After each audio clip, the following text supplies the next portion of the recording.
Okay. Hello, everybody. I'll have. Hi, everybody. Hello, hello, hello. Can we turn the volume up? Is this a louder mic? Yeah, Can you hear me? I'll trade you. I'll switch mics. Hello, hello. Hi, everybody. Hello. It's really, they're both very low. They're very low, Sydney. Hello, everybody. We're starting again. Can we pump the volume up? Well, it sounded quiet in the room, actually, when people, yeah, okay. All right. Hello, hello. I'm going to do like the out into the, hi, everybody. I'm going to do the talk show host thing. Thank you all for being here with us today. Thank you. Thanks, everybody.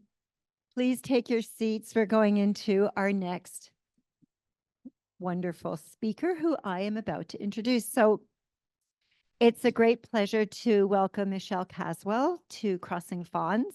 She's a professor in the Department of Information Studies at the University of California, LA, UCLA, where she co-directs the UCLA Community Archives Lab. She was recently appointed as the Executive Vice Chancellor Provost Special Advisor on Community Engaged Scholarship.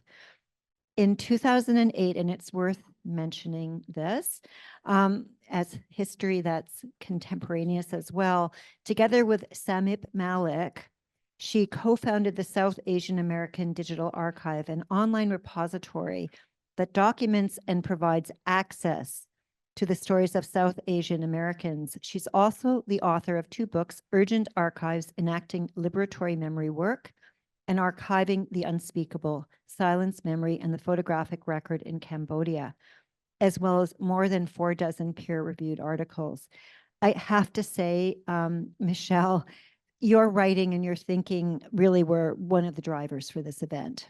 So when you said you would come here, we were all like, woohoo! So over to you. Thank you so much. Thank you for saying that. I'm so delighted to be here today. I'm going to not sing karaoke, so I'm going to put it here. And I'm just really humbled to follow all of the brilliant Indigenous panelists from this morning who are incredible and doing incredible work. The title of my talk today is Cultures of Care, Baking Feminist Care Ethics into Digital Archives, Lessons from SAADA, which is the South Asian American Digital Archive, and TAVP, which is the Texas After Violence Project. So I'll begin my talk by talking about feminist care ethics and how they apply to digital archival work in a really broad way. And then I'll report some empirical findings from a project that I'm currently working on together alongside 2 community archives, SAADA and Texas After Violence Project. And that project is called Virtual Belonging, which is about the emotional impact of what we're calling digital peer-to-peer oral history projects. So oral, did it go out? Oh, is it on? Okay. Oral history projects where people who share the same positionality or identity or experience interview each other digitally. And then I'll close with some thoughts about what it means to assess the impact of digital archives through the lens of feminist care ethics and point us toward a direction, I think, for creating webs of care around digital archives. But before I get there, I want to situate myself. So my analysis is based on my own experiences as an American, specifically a white American woman from a working class background who's now a tenured academic at a public research university.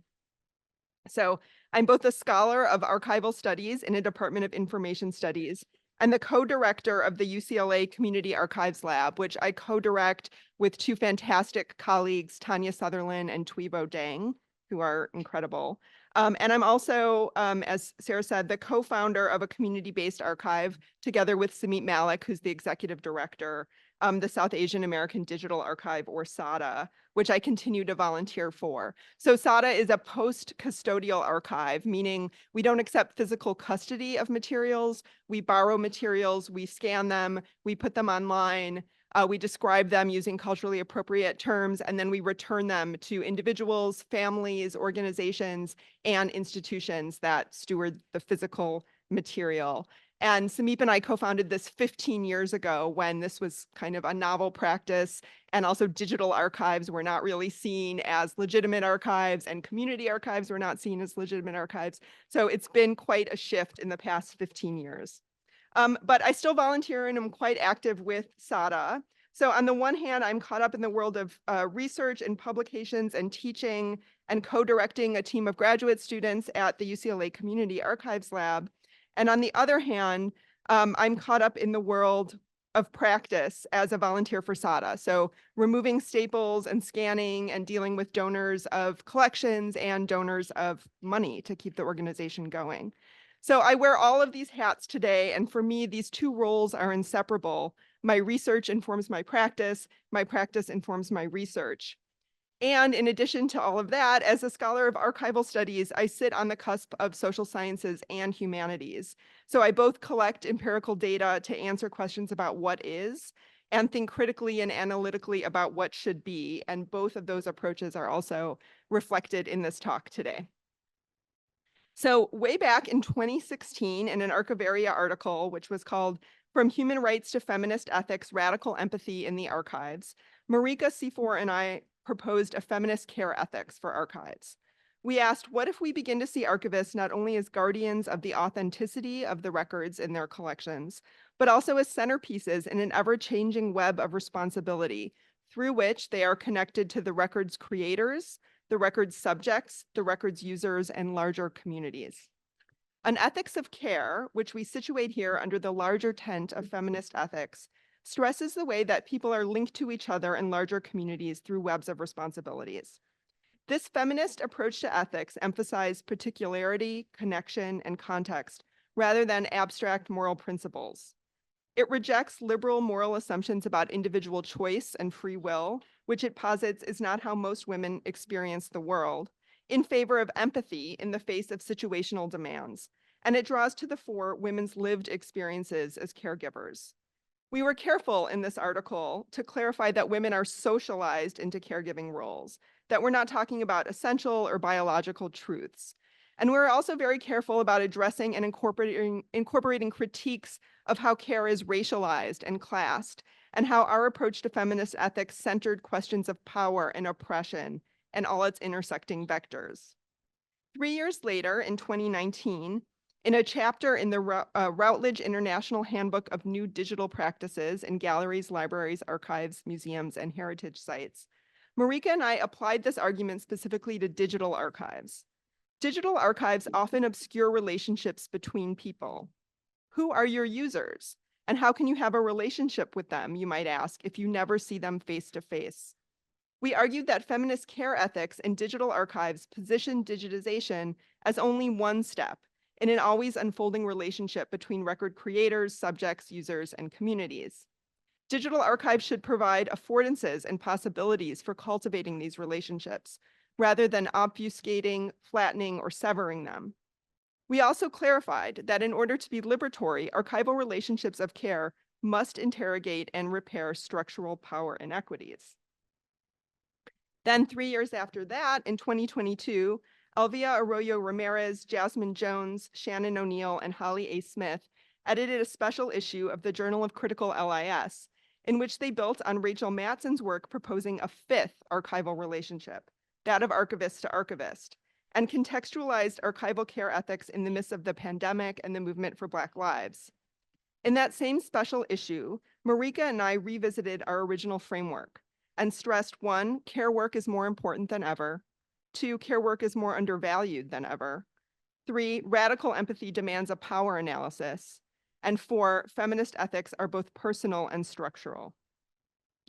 In that same special issue, we worked with Grayson Brillmeyer, who you will all hear directly from this afternoon, they're brilliant, and we're all lucky to hear from them.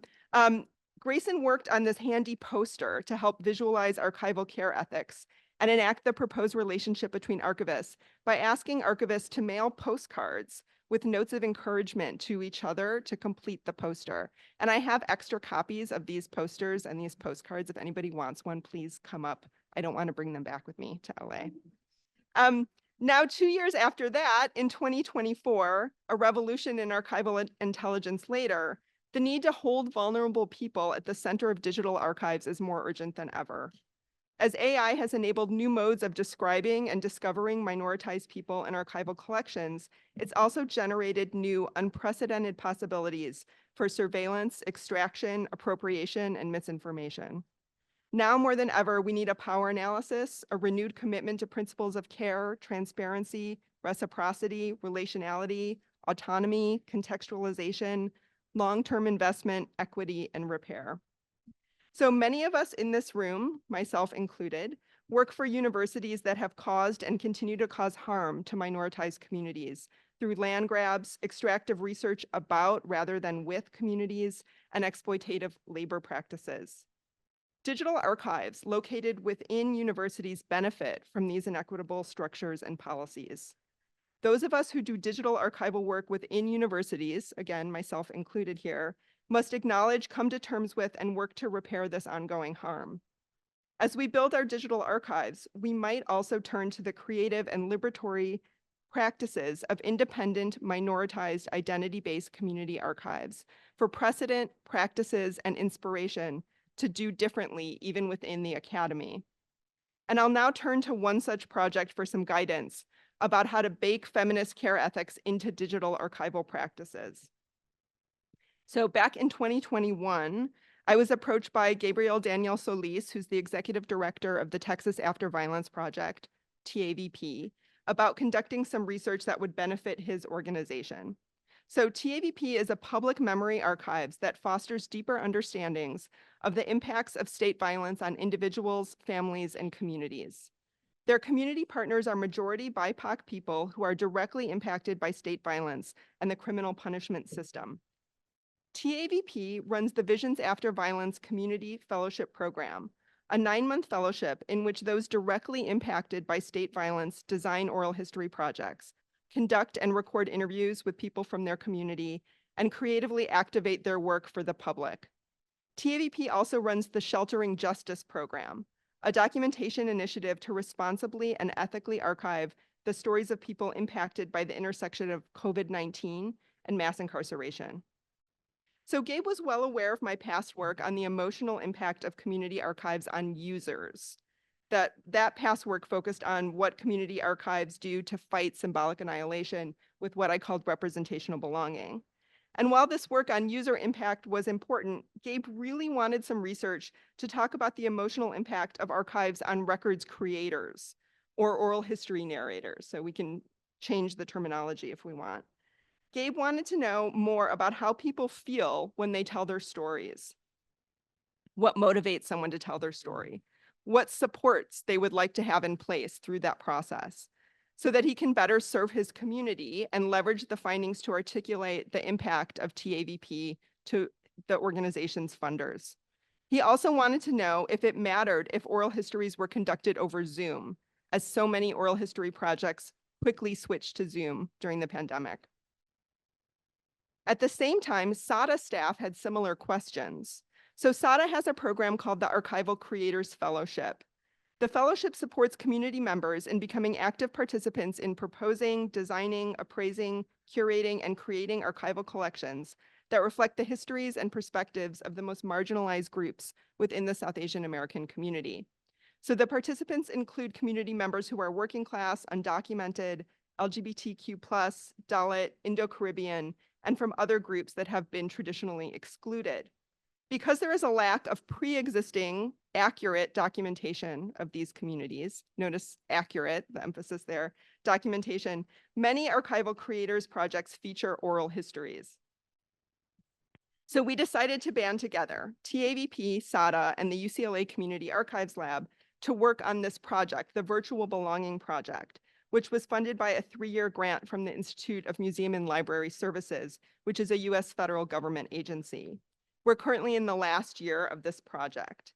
TAVP is the principal investigator on the project, which means it gets funding for the overhead of the grant for administration, not UCLA as the university. And just that move alone helps to reverse the power dynamics when universities extract from community organizations.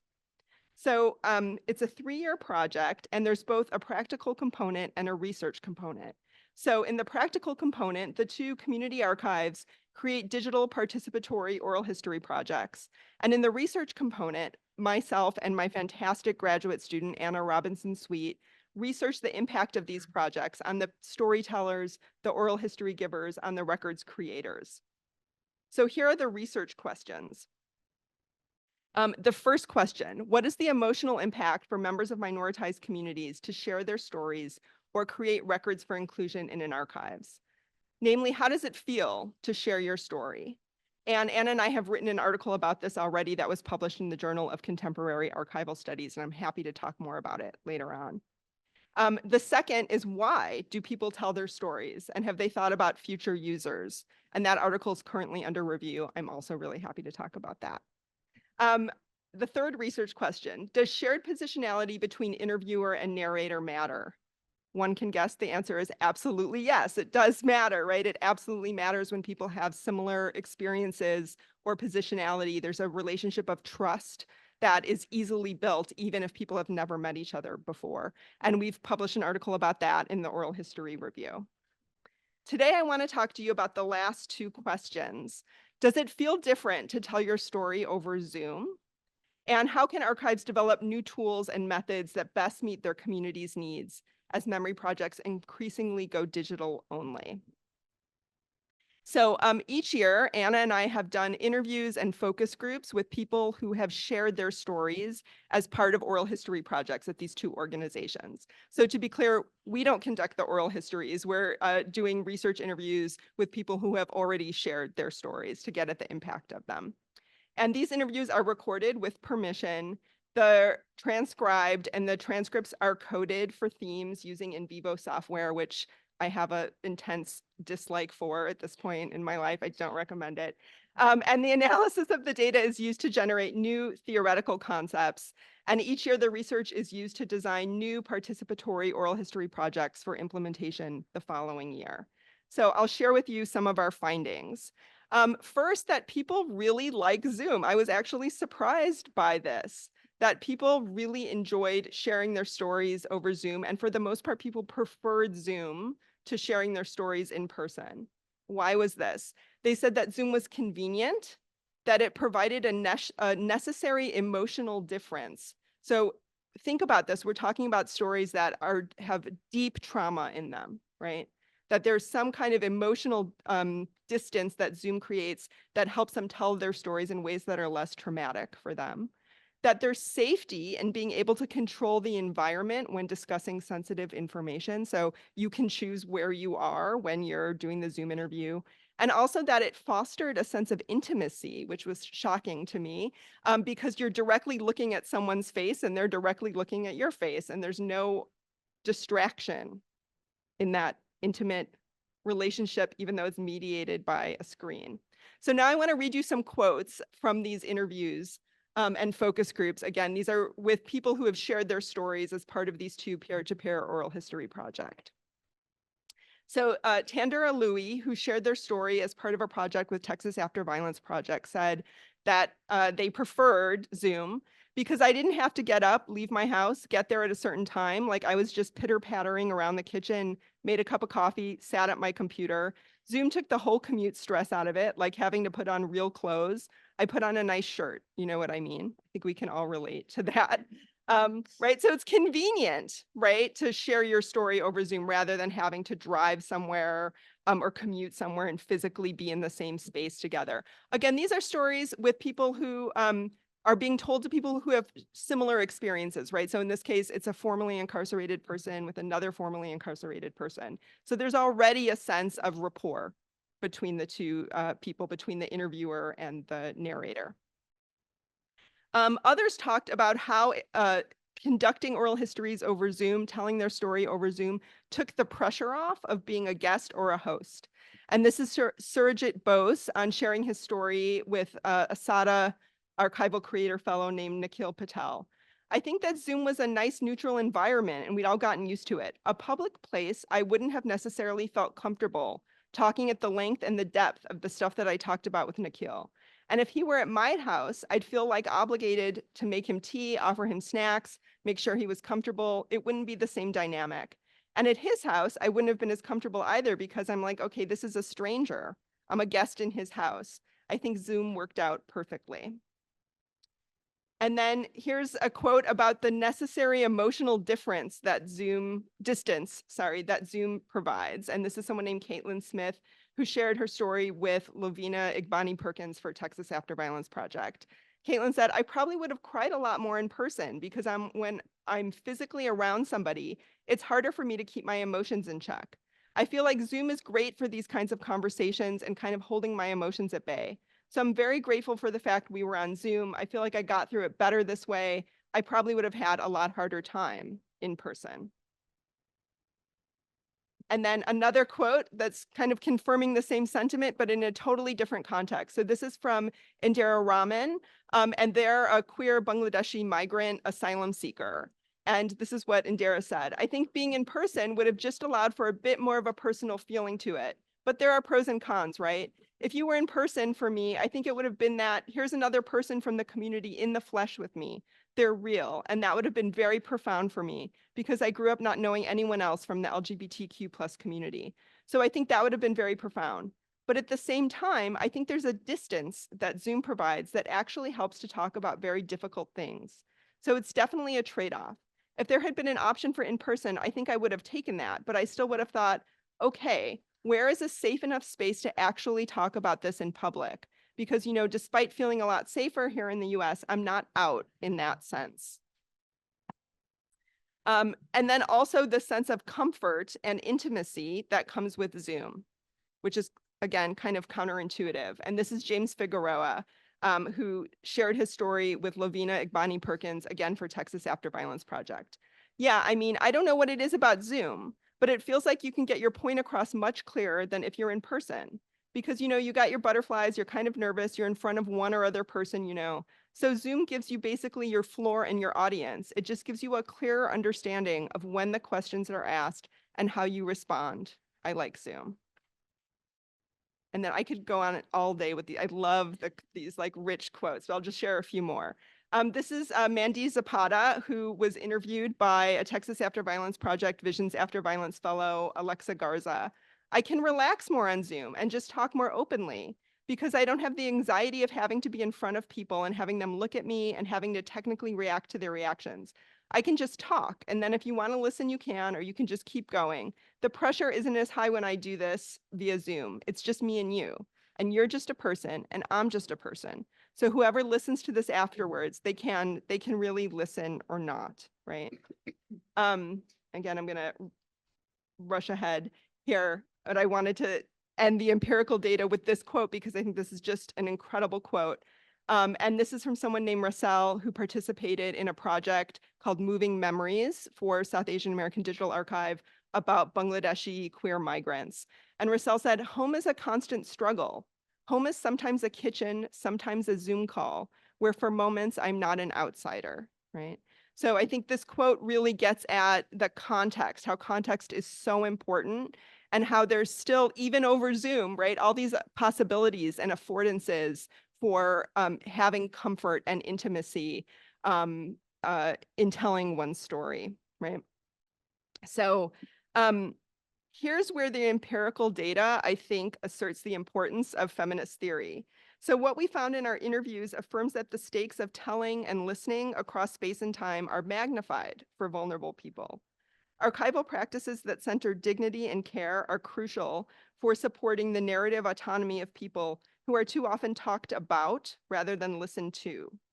These practices rooted in care ethics have to be baked into every stage of the digital archival process and not sprinkled on at the end. They must be embedded from the start, long before the record or scan button is pressed and long after the digital file is made accessible online. And I'll give you some examples. I'll focus on TAVP here in the interest of time. So TAVP ensures directly impacted communities are decision makers in their projects at every stage. There are advisory boards of directly impacted people who determine the scope and policy of the Visions After Violence project. System impacted people are also on the staff of TAVP.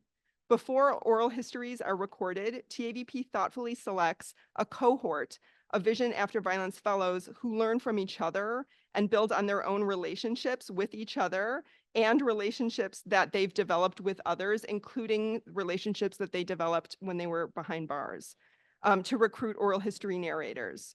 Fellows have multiple conversations with potential narrators, giving them time and space to make informed decisions about participation. After the oral history is recorded, participants are given transcripts and digital files to review and edit. They may change their mind at any time and opt not to make their stories available. Oral histories undergo also a level of legal review so that narrators are not incriminating themselves. So somebody who has that expertise reviews the files before they're made public. Support structures like therapy are available to the narrators so that they can work through some of the trauma that gets reactivated in sharing their story. TAVP describes the materials with a controlled vocabulary developed in-house, reflecting the terms that system-impacted people use themselves to describe their own experiences. Therapy, practices of slowing down, as Kim Kristen might describe it, are also available to staff who might be subject to secondary trauma working with these materials. TAVP then hosts community events in person and over Zoom, where interviewers and narrators discuss their stories with the public and with community members. And they also have in-person events that are more private, right, that are focused specifically on their own community. So these oral histories inaugurate and nurture relationships between archivist and interviewer, between interviewer and narrator, between narrator and listener, between archivists with each other amongst ourselves as we all learn from these practices. These relationships of care cross space and time, building webs of responsibility where we hold and uphold each other.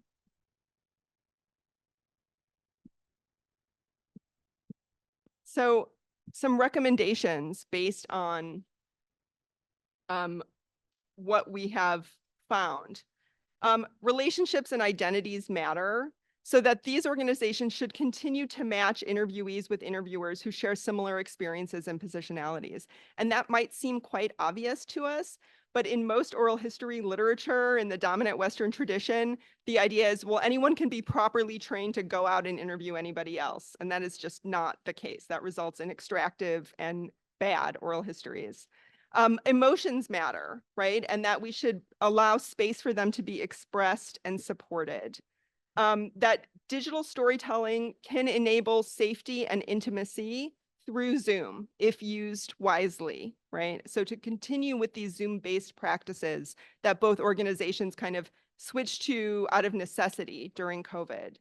And we're working right now on creating a toolkit on how to run a digital peer-to-peer oral history project for other community organizations who are interested in starting their own, similar projects.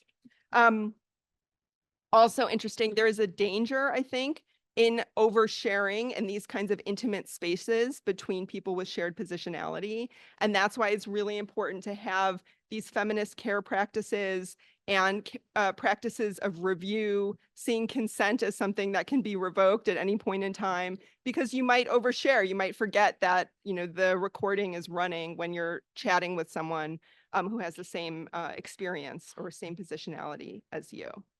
I'll skip ahead here. Right there yet. So feminist care ethics in the digital archives assert, I see you, I hear you, you exist, your story matters, your autonomy over your story matters, and ultimately you matter. And I think that is the assertion that is at the heart of both of these projects, you matter. On the flip side, we could build digital archival projects that assert the very opposite. Projects that extract and exploit, we all have examples of these. Projects that encourage appropriation and unauthorized reuse, that cut people off from their records, that deny people autonomy and how they're represented, that view consent as a one-time irrevocable legal agreement rather than a relationship, that reproduce colonial systems and terminologies of harm in the digital realm, that insist on fast, open access rather than slow and situated knowledges. And I think we have this really important question we need to ask ourselves, which is how are we to have the wisdom to know the difference between those two kinds of projects? And here's where assessment is important, and here's where our attempts to assess the impact of digital archival work has fallen short so far.